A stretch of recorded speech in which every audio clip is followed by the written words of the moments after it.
YouTube channel पर आपका फिर स्वागत है। मैं आपका मित्र ताज और बहुत दिन से हमारी क्लास नहीं आ रही थी, लेकिन अब हम क्लास को फिर से प्रारंभ कर रहे हैं और ये हमारा लेक्चर नंबर 3 रहेगा, क्योंकि लेक्चर नंबर 2 पर हम लोग बात कर चुके थे। और यदि आप पहली बार हमारे क्लास में अटेंड कर रहे हैं तो हमारा एक प्लेलिस्ट बना हुआ पर हिंदी ताज सर लिखा होगा, वहाँ पर से आप लेक्चर 1 लेक्चर 2 देख लेंगे। ये हमारा लेक्चर नंबर 3 रहेगा। तो आज हम बात करेंगे शब्द के बारे में, और अब बखूबी आप लोग शब्द के बारे में जानते भी होंगे। तो शब्द क्या है, शब्द को जानने से पहले हम लोग को जानना पड़ेगा वर्ण के बारे में। तो वर्ण हम पढ़ा चुके हैं। तो वर्ण क्या होता है, वहाँ पर हम लोग वर्ण की बात करते हैं। वर्ण एक प्रकार का अक्षर होता है, और हम लोग विशेष करके वर्ण की परिभाषा की बात करें तो हम लोग वर्ण को परिभाषित कैसे करते हैं कि वर्ण उस मूल ध्वनि को कहते हैं जिसका खंड या टुकड़ा हम नहीं कर सकते, उसको हम लोग वर्ण कहते हैं। देखिए, वर्ण से ही शब्द का निर्माण होता है। तो शब्द किसे कहते हैं, इसको अंग्रेजी में वर्ड कहा जाता है शब्द को, ठीक है। दो या दो से अधिक वर्णों के सार्थक योग को हम लोग शब्द कहते हैं। अब यहाँ पर ध्यान दीजिए, एक शब्द आया सबसे इंपॉर्टेंट, सार्थक। सार्थक क्या होता है, यानी यहाँ पर हम बोले आपको दो या दो से अधिक वर्णों के सार्थक मेल को ही हम लोग शब्द कहते हैं। जिस प्रकार से अगर बात करें, अगर हम कलम लिखते हैं तो क, ल और म, इसे हमारा कलम का निर्माण होता है। लेकिन अगर इसमें हम मल ई कर देते हैं, लमक कर देते हैं, ल म क, तो देखिए यहाँ पर दो शब्द हमारा बना, एक कलम बना, एक हमारा लमक बना है। लेकिन दोनों में फ़र्क क्या है इसमें कि एक हमारा सार्थक है, एक हमारा निर्थक है। तो हमको शब्द हम उसी को कहेंगे जो हमारा सार्थक होना चाहिए। क्या होना चाहिए, सार्थक होना चाहिए। तो यहाँ पर ये कलम जो हमारा है वो सार्थक है। तो वर्ण का तो मेल से शब्द का निर्माण ही होगा ही, लेकिन शब्द हम उसी को कहेंगे जो हमारा सार्थक होगा, जिसका कोई अर्थ निकलता होगा, उसी को हम लोग शब्द मानेंगे। तो एक चीज़ हमको यहाँ पर सीखने को मिला कि वर्णों का क्या होना चाहिए, सार्थक मेल होगा। जब सार्थक योग होगा तब जाके हमारा शब्द का निर्माण होगा। एग्जाम्पल की बात करें तो यहाँ पर एग्जाम्पल दिया हुआ है, बहुत ही बेहतर एग्जाम्पल हम आपके लिए प्रस्तुत करने का प्रयास किए हैं। देखिए, क हलंत। एक चीज़ आप ध्यान दीजिएगा, जब भी किसी भी वर्ण में अगर हलंत लगा हुआ रहता है तो उसको हम लोग आधा बोलते हैं। आधा कहने का मतलब वो हमारा स्वर्ण रहित कहलाता है। रहित का मतलब होता है बिना स्वर्ण के, और सहित का मतलब होता है साथ में। इस चीज़ पर ध्यान दीजिएगा। तो क अ लगा तो क बन गया, और म अ बना तो कम। तो यहाँ हमारा शब्द का निर्माण हुआ कम, यानी इसका मतलब होता है थोड़ा या कम होता है। इसी प्रकार से इसको हम लोग शब्द मानेंगे, क्योंकि ये सार्थक है और इसका अर्थ निकल रहा है। अब हम शब्द के प्रकार की बात करें तो एक चीज़ यहाँ पॉइंट आउट कीजिएगा, अपनी कॉपी में इसको नोट कीजिएगा। अर्थ के आधार पर भाषा की सबसे छोटी जो होती है वो शब्द कहलाती है। देखिए, शब्द कब छोटी भाषा कहलाएगी, जब उसका कोई सार्थक अर्थ निकलेगा। जब कोई भी शब्द हम अपने मुख से बोलते हैं तो उसका कोई अर्थ निकलता है, कोई मान्य निकलता है, तब जाके हमारा वो सार्थक कहलाता है। तो भाषा के आधार पर जो भाषा जो होती है, जो बोलते हैं हम लोग, लैंग्वेज जो होती है, उसके सबसे छोटी सार्थक इकाई जो होती है वो शब्द कहलाती है। अगर हम शब्द के प्रकार की बात करें तो ये भी बहुत ही इंपॉर्टेंट सवाल है, और आमतौर पर आपसे इससे सवाल पूछे भी जाते हैं। तो देखिए, यहाँ पर हम लोग शब्द के प्रकार की बात करें, टाइप्स ऑफ अगर वर्ड्स की बात करें तो देखिए यहाँ पर 3-4 प्रकार हमारा होता है। एक हमारा उत्पत्ति के आधार पर होता है, एक हमारा व्युत्पत्ति के आधार पर होता है, एक हमारा अर्थ के आधार पर होता है, एक हमारा विकार के आधार पर होता है। तो हम लोग संक्षिप्त समझेंगे। उत्पत्ति का मतलब होता है स्रोत, यानी वो कहाँ से आया। जिस प्रकार से जैसे हम लोग जानते हैं कि कोई भी चीज़ जहाँ से शुरुआत होती है उसको हम लोग उत्पत्ति कहते हैं, इसको हम लोग स्रोत कहते हैं, उद्गम भी कहते हैं, ठीक है। उसके बाद व्युत्पत्ति का मतलब होता है उसमें कुछ जोड़ के बनाते हैं, उसको व्युत्पत्ति बोलते हैं, या रचना भी कर सकते हैं, या बनावट के एतबार से भी कर सकते हैं कि शब्द के कितने प्रकार, इस पर हम चर्चा करेंगे। अर्थ के अनुसार होता है, यानी अर्थ का मतलब मीनिंग के अनुसार। तो एक हमारा सार्थक होगा, एक हमारा निर्थक होगा। सार्थक उसको हम बोलेंगे जिसका कोई अर्थ निकलता होगा, उसको हम लोग सार्थक बोलते हैं, और जिसका कोई भी अर्थ नहीं निकलता होगा उसको हम लोग निर्थक बोलते हैं। विकारी के आधार पर देखिए, विकार के आधार का मतलब, विकार का मतलब होता है परिवर्तन। तो विकार के आधार पर हम लोग शब्द के 2 प्रकार में हम लोग पढ़ेंगे, एक हमारा विकारी होगा, एक हमारा अविकारी होगा। विकारी का मतलब होता है इसमें परिवर्तन हो, शब्द के अनुसार, लिंग के अनुसार, संज्ञा के अनुसार उसमें क्या हो, परिवर्तन हो, उसमें बदलाव आया, उसको हम लोग विकारी कहते हैं। और जिसमें कोई परिवर्तन नहीं है उसमें हम लोग अविकारी कहते हैं। जैसे 5 हमारा अविकारी शब्द में आता है, क्रिया विशेषण हमारा समुच्चय बोधक, उसके अन्य में संबोधक, और उसके बाद में हमारा ये आ जाता है विषमयादि, और साथ में निपात जो हमारा होता है वो अविकारी के अंतर्गत आता है। जो हम एक सीक्वेंस से सब चीज़ को पढ़ेंगे, क्योंकि हम आपको कंटिन्यू क्लास देने वाले हैं, तो इसलिए बेफिक्र रहे। हम पूरा ग्रामर के साथ में आपको हिंदी बुक का भी क्लास बहुत जल्दी स्टार्ट हो जाएगा, बेफिक्र है। आप आप लगातार तैयारी करते रहें और आप लोग नोट भी इम्पोर्टेंट करें, क्योंकि कुछ छात्र है जो क्लास में अटेंड करते लेकिन नोट नहीं करते। आप उसको नोट भी क्या कीजिए ताकि आपको बाद में रिवीजन करने में कोई परेशानी नहीं होगा। तो यही वीडियो को आप दोबारा देखेंगे कब, जब एग्जाम करीब आएगा तब। तो बेहतर अभी है कि आप इस वीडियो को अभी ही देखें ताकि दोबारा आपको रिवीजन करने का मौका मिले, दोबारा वीडियो आपको वॉच करने की ज़रूरत ना पड़े। अब हम बात करें उत्पत्ति के आधार पर शब्द के बारे में बात करेंगे। आखिर किस उद्गम से निकले, कहाँ से निकले हैं, उसके अनुसार हम लोग इसको बांटेंगे। तो इसके अनुसार हम लोग 5 भेद के आमतौर पर पढ़ते हैं, जिसमें से हमारा तत्सम, तद्भव, देशज, विदेशज और संकर शब्द आता है। कौन कौन सा आता है? हमारा तत्सम आता है, उसके अंदर तद्भव, देशज, विदेशज और संकर शब्द आता है। देखिए तत्सम की बात करें तो ये मूल रूप से संस्कृत से निकला, तत् और धन सम। तत्सम की बात करें तो तत् प्लस में धन सम, तत्सम से बनता है।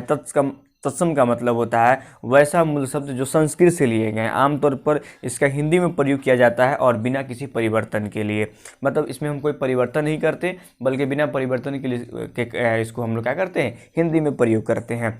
मूल भाषा संस्कृत के वे शब्द जो बिना रूप परिवर्तन के हिंदी में प्रयोग किए जाते हैं तत्सम शब्द कहलाते हैं। जैसे बात करें प्रथम, राष्ट्र, भूमि आदि। देखिए प्रथम का बात करें तो पहला होता है, राष्ट्र का मतलब देश होता है, भूमि का मतलब ज़मीन होता है। तो ये हमारा कौन सा शब्द हो गया, ये हमारा तत्सम हो गया। और एग्जाम्पल की बात करें तो गिरी हमारा हो जाएगा, अश्वा हो जाएगा, है कि उसके बाद में हमारा अग्नि होगा। ये तमाम जो शब्द हमारा है वो हमारा तत्सम शब्द कहलाता है। एक और नोट में आप नोट डाउन करेंगे कि तत्सम शब्द जो होता है वो हमेशा कठिन होता है। जब उसको याद करेंगे, जब उसको पढ़ेंगे तो आपको उच्चारण करने में और साथ में उसको पढ़ने में आपको थोड़ा सा कठिनाई का सामना करना पड़ेगा। तो आप समझ जाइए कि दिया गया शब्द क्या हमारा ये तत्सम शब्द है। सेकेंड बात करें, सेकेंड हमारा आता है तद्भव, और ये तत्सम का ही बिगड़ा हुआ रूप है, या उसमें कह सकते हैं परिवर्तन करके आसान कर दिया गया है और हिंदी भाषा में इसका प्रयोग किया जाता है। ऐसे शब्द जो संस्कृत भाषा के होते हैं और समय के साथ उनमें परिवर्तन हो जाता है तद्भव शब्द कहलाता है। जैसे में पहला, काम, माँ आदि। अब यहाँ पर देखिए पहला का बात करें तो प्रथम होगा और काम को हम लोग कार्य कहते हैं। आप जानते हैं अगर हम तत्सम की बात करें तो कार्य हो जाएगा, और माँ को हम लोग क्या कहते हैं, मातृ कहते हैं, है कि नहीं, मातृ लगा देते हैं, या उसी को हम लोग माता भी कहते हैं। तो ये हमारा क्या हो गया, तद्भव हो गया। और तद्भव का मतलब होता है तत्सम में परिवर्तन कर देना या तत्सम वाले शब्द को आसान करके और हिंदी में प्रयोग करना हमारा तत्सम कहलाता है। आई होप कि आप तद्भव समझ गए होंगे। आगे बात करें, तीसरा हमारा आता है देशज, और यहाँ पर नाम से स्पष्ट है। देशज का मतलब होता है देश में जन्मा, या कह सकते हैं जिसके बारे में हमको कोई जानकारी ना हो या किस क्षेत्र से लिया गया है इसके बारे में भी हमारे पास कोई जानकारी ना हो, उसको हम लोग देश शब्द कहते हैं। देखिए आंचलिक भाषाओं के वे शब्द जो क्षेत्रीय प्रभाव कारण हिंदी में प्रयुक्त होते हैं देश शब्द कहलाते हैं। देशज का मतलब होता है देश के अलग अलग राज्य में या किसी भी राज्य से शब्द निकला हो और उसके बारे में कोई स्रोत के बारे में मेरे पास जानकारी न हो, उसको हम लोग देशज शब्द कहते हैं। जैसे आमतौर पर बात करें खुरपा, गड़बड़ी, उसका में हड़बड़ाहट जो आमतौर पर होता है, ये हमारा क्या होगा, देश शब्द होगा। बहुत सारे आप देखे होंगे, हंसुला, पगड़ी, खुरपी, है कि नहीं। उसके बाद में बात करें तो उसके बाद में कोदाल, ये आमतौर पर जो हमारे शब्द, खिचड़ी, ये आमतौर पर जो शब्द है वो हमारा देश शब्द है, यानी देश के किसी न किसी भाग से इसकी उत्पत्ति हुई है और वहाँ पर क्षेत्रीय लोग इसका प्रयोग करते हैं। अगला बात करें, ये चौथा हमारा है विदेशज। अगर विदेशज की बात करें तो नाम से स्पष्ट विदेशज मतलब विदेश में जन्मा हुआ शब्द जिसका स्रोत, यानी हिंदी में हम वैसे शब्द को जो विदेश से लाकर उसमें शामिल कर दिए हैं उसको हम लोग विदेश शब्द कहते हैं। बात करें हिंदी संस्कृत भाषा को छोड़कर अन्य दूसरे देशों के भाषाओं के वे शब्द जो हिंदी में प्रयुक्त होते हैं उसे हम लोग विदेश शब्द कहते हैं। अगर एग्जाम्पल की बात करें तो रेलवे स्टेशन, उसके में हॉस्टल, डॉक्टर, बस इत्यादि जो हमारा है ये क्या है, विदेश शब्द है। मतलब जिसकी उत्पत्ति क्या हुई हो, विदेश से आया हो, उसको हम लोग विदेश शब्द कहते हैं और इसका प्रयोग हम लोग हिंदी में करते हैं। तो आई होप कि विदेश समझ गए होंगे। लास्ट बात करें, लास्ट हमारा संकर शब्द आता है। देखिए संकर का शाब्दिक अर्थ ही होता है कि दो तरह की बात करना, यानी आमतौर पर अगर कोई व्यक्ति दो तरह की रवैया रखती है, दो तरह की बात करती है, उसको हम लोग संकर कहते हैं। तो संकर देखिए दो संकर होता है। एक भगवान शंकर की बात करें तो भगवान शंकर होता है वो तालव्य स से हम लोग किससे लिखते हैं, हम लोग तालव्य स से हम लोग शंकर लिखते हैं। और ये शंकर हमारा जो है ये किससे है, सपेरा वाला स से है, तो इस पर ध्यान रखिएगा। तो दो अलग अलग भाषाओं के शब्दों को जोड़कर यदि कोई नया शब्द बनाया जाता है तो संकर शब्द कहलाता है। यहाँ पर दो अलग अलग भाषाओं को अगर मिला के अगर हम कोई शब्द का निर्माण करते हैं तो वो हमारा संकर शब्द कहलाता है। बात करें एग्जाम्पल की तो रेलगाड़ी, उसके बाद में बम ब्लास्ट और अग्नि बोट की बात करें तो ये हमारा कौन सा है, संकर शब्द है। रेलगाड़ी की बात करें तो रेल हमारा जो है वो अंग्रेजी शब्द है और गाड़ी हमारा हिंदी शब्द है। फिर बम ब्लास्ट की बात करें तो बम जो होता है हिंदी, या ब्लास्ट मतलब होता है फट जाना, तो यहाँ पर दो शब्द है। उसके बारे में अग्नि बोट की बात करें तो बोट मतलब नाव होता है, आमतौर पर जानते हैं, BOAT अंग्रेजी शब्द है, और अग्नि आप जानते हैं कि अग्नि क्या होता है, आग है, तो ये हमारा तत्सम है। तो यहाँ पर देखें आप संस्कृत के शब्द है और दूसरा हमारा अंग्रेजी का शब्द है। तो जब दो अलग अलग भाषाओं के शब्दों से कोई नया शब्द बनता है उसको हम लोग संकर शब्द कहते हैं। ठीक है, आगे बात करेंगे। अब हम नेक्स्ट जो चल रहे हैं वहाँ पर उत्पत्ति या रचना या बनावट के आधार पर बात करें तो हम लोग शब्द को 3 प्रकार में बांटते हैं, जिसमें हमारा रूट शब्द, यौगिक शब्द और योग रूट शब्द आता है, जो हम लोग पढ़ने वाले हैं। तो पहला हमारा जो इसमें आता है व्युत्पत्ति के अनुसार पर बात करें यानी बनावट के अनुसार बात करें तो हम लोग शब्द को 3 प्रकार में बांटते हैं, जिसमें पहला हमारा है रूट शब्द। क्या है हमारा रूट शब्द है, यौगिक शब्द है और योग रूट शब्द है। कौन कौन शब्द है एक बताओ, रिपीट करेंगे हम। रूट शब्द है, उसके बारे में हमारा यौगिक शब्द, और तीसरा हमारा योग रूट शब्द है। ये हमारा शब्द के बनावट के अनुसार कह सकते हैं या रचना के अनुसार कर सकते हैं। ये हमारा शब्द के 3 प्रकार होते हैं। रूढ़ शब्द की बात करें तो रूढ़ शब्द क्या है, देखिए रूढ़ शब्द कहने का मतलब हुआ रूढ़ से एक रूढ़िवाद बनता है, जो अपने विचार से कभी भी मतलब अलग नहीं होता है, अपने विचार पर अटल रहता है, उसको हम लोग रूढ़िवादी विचारधारा कहते हैं। उसी प्रकार यहाँ पर रूढ़ शब्द जो हमारा है सेम उसी प्रकार से है कि इसको आप विखंडित नहीं कर सकते हैं, जो इसका अर्थ होता है वही सटीक ही रहता है, उसको आप चेंज नहीं कर सकते हैं। देखिए इस प्रकार के शब्दों में किसी अन्य शब्दों का योग नहीं होता है, अर्थात इस प्रकार के शब्दों में संधि, समास, उपसर्ग तथा प्रत्यय का प्रयोग नहीं होता है, जैसे में नल, दिन, कमल आदि। यानी एक लाइन में अगर हम बात करें रूट शब्द की बात करें तो रूट शब्द वैसा शब्द है जिसको हम लोग विच्छेद नहीं कर सकते, खंडित नहीं कर सकते, या खंडित कर भी देंगे तो उसका कोई सार्थक अर्थ नहीं निकलेगा। एग्जाम्पल की बात करें नल है, अगर हम न धन ल लिखते हैं तो यहाँ पर अगर हम पूछे न का क्या अर्थ होगा, कोई अर्थ नहीं होगा, ल का कोई अर्थ नहीं होगा। तो इस प्रकार से अगर कोई शब्द बनता है, जैसे दिन की बात करें, दिन में हमारा कौन सा रूट शब्द है, रात की बात करें, सुबह की बात करें, शाम की बात करें, तेज की बात करें, धूप की बात करें, इससे बहुत सारे शब्द जो हमारा है जो रूट शब्द के अंतर्गत आएगा। तो रूट शब्द में एक बात है कि इसमें किसी भी दूसरे शब्द का योग नहीं होता है, और दूसरा बात इसमें होता है कि इसको हम लोग खंडित करेंगे तो इसका कोई सार्थक अर्थ भी नहीं निकलेगा। इसका जो होता है अपना खुद का अर्थ होता है और ये अपने अर्थ से कभी भी अलग नहीं होता है। यौगिक शब्द की बात करें तो यौगिक का नाम ही स्पष्ट, यौगिक का मतलब होता है कि यहाँ पर हम 2 रूट शब्द को जोड़ देंगे। क्या करेंगे, यहाँ पर हम 2 रूट शब्द को जोड़ देंगे। यौगिक शब्द की बात करें वे शब्द जो दो रूट शब्दों के योग से बनते हैं उन्हें हम लोग क्या कहते हैं, यौगिक शब्द कहते हैं, जिन्हें विच्छेद करने पर प्राप्त शब्द अपना अलग अलग अर्थ देता है, जैसे में विद्यालय और चरण कमल की बात करें। अब यहाँ पर 2 चीज़ इंपॉर्टेंट आपको समझना है। आखिर हमने रूट शब्द के बारे में पढ़ दिया, रूट का एक अपना अर्थ होता है, उसको हम खंडित नहीं कर सकते हैं, लेकिन हम यहाँ पर क्या करें, 2 रूट शब्द को हम जोड़ रहे हैं। क्या कर रहे हैं, यहाँ पर हम 2 रूट शब्द को जोड़ रहे हैं। तो जब हम 2 रूट को शब्द को जोड़ेंगे तो दोनों का अलग अलग अर्थ होगा। जैसे में विद्यालय लिखा हुआ है तो हम लोग विद्यालय का लिखते हैं विद्या, और धान में हम लिखते हैं आलय। अब यहाँ पर बात करें हम लोग सर क्या दोनों का अलग अलग अर्थ होगा, तो बेशक अर्थ तो अलग अलग होगा ही। विद्यालय का मतलब विद्या शिक्षा होता है, और आलय का मतलब होता है स्थान या घर जहाँ पर विद्या दी जाती हो, यानी वैसा स्थान जहाँ पर विद्या दी जाती है, तो उसको हम लोग विद्यालय कहते हैं। फिर देखिए चरण कमल, यानी चरण का मतलब चरण हो गया और कमल का अर्थ हुआ कमल, तो चरण कमल, तो यहाँ पर दोनों शब्द का अर्थ हो गया। उसके बाद बहुत सारा रसोई घर है, यहाँ पर रसोई अलग हो गया, घर अलग हो गया। तो इस प्रकार के शब्द जब 2 रूट शब्द आपस में मिलेंगे तो हमारा यौगिक शब्द का निर्माण कर देगा। तीसरा बात करें, तीसरा हमारा योग रूट शब्द आता है, लेकिन एक बात और उसमें नोट कीजिएगा, अगर हम समझ संधि की बात करें, संधि के 3 प्रकार होते हैं, बहुत आगे हम लोग पढ़ेंगे, स्वर्ग संधि, विसर्ग संधि और व्यंजन संधि के बारे में। उपसर्ग के बारे में पढ़ेंगे, यह शब्दांश होता है जो किसी शब्द के पहले जुड़ता है, प्रत्यय बाद में जुड़ता है। समास क्या होता है, जब 2 पदों को हम लोग एक साथ जोड़ देते हैं और संक्षिप्तीकरण करते हैं, उसको हम लोग समास कहते हैं। समास के 6 प्रकार होता है, हम लोग आगे चर्चा बहुत बेहतर करने वाले, इसलिए हम लोग ब्रीफ आपको बता रहे हैं इसके बारे में। तो इसमें एक बहुब्रीहि समास भी आता है, ठीक है। तो बहुब्रीहि समास क्या है, इसके बारे में हम बाद में चर्चा करेंगे, जब हम समास आप लोगों को पढ़ाएंगे उस पर हम इस पर विशेष करके डिस्कशन करेंगे। को छोड़कर सभी शब्द जो हमारे होते हैं वो यौगिक शब्द। तो एक बात बताते हैं आपको, बहुब्रीहि समास की बात करें तो बहुब्रीहि समास जो होता है ना हमारा, उसमें एक विशेष अर्थ निकालता है। विशेष अर्थ करने का मतलब होता है वो अपना मूल अर्थ को छोड़ करके किसी विशेष अर्थ की ओर अपने आप को इंगित करता है, उसको हम लोग यौगिक बहुब्रीहि समास कहते हैं। और एक बता दें आपको, शब्द में एक हमारा आता है योग रूढ़ शब्द जो आता है, जो हम आगे बात करेंगे, उसमें बहुब्रीहि समास का बहुत ज़्यादा प्रयोग होता है, तो उसको भी हम जानेंगे योग रूढ़ शब्द क्या है। और ये हमारा अंतिम पॉइंट हुआ, ये किसके अनुसार, तो बनावट के अनुसार या रचना के अनुसार।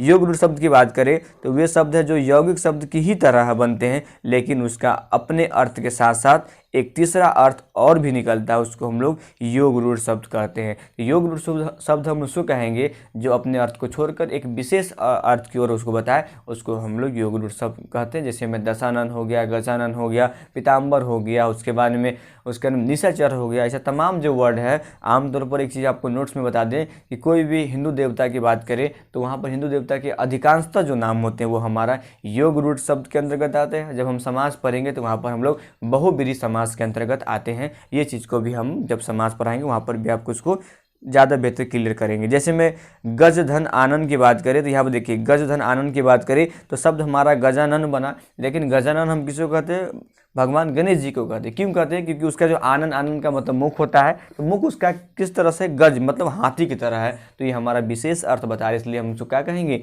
योग रूढ़ शब्द कहेंगे। तो हम लोग बनावट के अनुसार कितना प्रकार पढ़े, 3 पढ़े। एक हमारा रूढ़ शब्द बना, एक हमारा यौगिक शब्द बना, और एक तीसरा हमारा जो बना योग रूढ़ शब्द बना। देखिए, हम बताए थे आपको बहुब्रीहि समास की बात करें तो बहुब्रीहि समास के सभी शब्द जो होगा वो योग रूढ़ के अंतर्गत आएगा, क्योंकि बहुब्रीहि समास का भी नियम होता है एक विशेष अर्थ की ओर बताना, और हमारा योग रूढ़ शब्द जो भी होता है वो भी विशेष अर्थ की ओर बताता है, इसलिए दोनों आपस में क्या हो गया, भाई हो गया। अगर हम अर्थ के आधार पर बात करें, मीनिंग के आधार पर बात करें शब्द के, तो 2 प्रकार होगा। अगर हम अर्थ के आधार पर बात करें तो शब्द कितने प्रकार होगा, 2 प्रकार होगा। एक हमारा सार्थक होगा, दूसरा हमारा निर्थक होगा। क्या होगा, एक हमारा सार्थक, दूसरा क्या होगा, निर्थक होगा। सार्थक शब्द किसे कहते हैं, आमतौर पर हम कह सकते हैं निश्चित अर्थ देने वाले, यानी उसका कोई फिक्स अर्थ हो, निश्चित अर्थ देने वाले वे शब्द जिन्हें भाषा में स्वतंत्र प्रयोग में लाया जाता है, उसे हम लोग सार्थक शब्द कहते हैं। आमतौर पर कोई भी शब्द लिखते हैं जिसका कोई मीनिंग हो और अगला व्यक्ति उसके बारे में समझ रहा है, वो हमारा सार्थक होगा, अर्थात हमारा निर्थक होगा। जैसे हम लोग आपको व्याकरण के बारे में पढ़ा रहे हैं, अगर व्याकरण को आप नहीं समझ पा रहे हैं या उसमें आपको कुछ दिक्कत हो रहा है, तो आप जब इसको नहीं समझ पा रहे थे आपके लिए निर्थक हो गया। जब इसको आप बेहतर ढंग से समझने का प्रयास करते हैं तो आपके लिए सार्थक माना जाएगा। अगर हम निर्थक की बात करें तो निर्थक शब्द वे शब्द होते हैं जिनका अपना कोई अर्थ नहीं होता है और जो अकेले प्रयोग में भी नहीं लाया जा सकता। जिससे में बात करें, चाय सार्थक है, वाय हमारा निर्थक है। खाना वाना, अगर खाना हम बात करें तो सार्थक है, वाना हमारा निर्थक है। दाल वाल का मतलब दाल जो हमारा हुआ वो सार्थक शब्द हुआ, और वाल हमारा क्या हुआ, निर्थक शब्द हुआ। तो इसी को हम लोग निर्थक शब्द कहते हैं जिसका स्वतंत्र कोई अर्थ नहीं होता है। अगर हम लास्ट पॉइंट की बात करें तो विकार के आधार पर, देखिए विकार का मतलब होता है परिवर्तन। जैसा कि हमने स्टार्टिंग में आपको ब्रीफ में बताया था कि विकार का मतलब होता है परिवर्तन। तो क्या शब्द में परिवर्तन के आधार पर भी कुछ बात बनती है, तो जी हाँ दोस्तों, विकार में भी आती है। तो हम लोग विकार के आधार पर शब्द की बात करें तो 2 प्रकार में बांटेंगे हम। जैसे पहला प्रकार हमारा हो जाएगा विकारी, जिसमें परिवर्तन हो, जिसके लिंग, संज्ञा, तमाम चीज़ में परिवर्तन हो, उसको हम लोग विकारी कहेंगे। जिसमें परिवर्तन कोई ना हो उसको हम लोग अविकारी कहेंगे। ठीक है, जैसे मैं विकारी की बात करें, विकारी शब्द की बात करें, ऐसे शब्द जिनमें लिंग, वचन, काल एवं कारक के अनुसार बदलाव होते हैं उसको हम लोग विकारी शब्द कहलाते हैं। जब उसको हम लोग संज्ञा के अनुसार, लिंग के अनुसार और काल के अनुसार, समय के अनुसार अगर उसमें कोई परिवर्तन करते हैं तो उसको हम लोग क्या कहते हैं, विकारी कहते हैं। जैसे बात करें संज्ञा, सर्वनाम, क्रिया, विशेषण, ये हमारा विकारी शब्द के अंतर्गत आएगा। अगर हम अविकारी शब्द की बात करें तो अविकारी शब्द कौन कौन सा है उसको भी हम जान लेते हैं। तो हमारा अविकारी शब्द की बात करें, ऐसे शब्द जिनमें लिंग का मतलब होता है स्त्रीलिंग या पुल्लिंग, आप जेंडर जिसको बोलते हैं, वचन जिसमें हम लोग नंबर की बात करें, एक वचन, बहुवचन, काल का मतलब समय होता है, एवं कारक के अनुसार बदलाव नहीं होता, यहाँ पर कोई चेंजेबल नहीं होगा, तो इसको हम लोग क्या कहेंगे, अविकारी शब्द कहेंगे।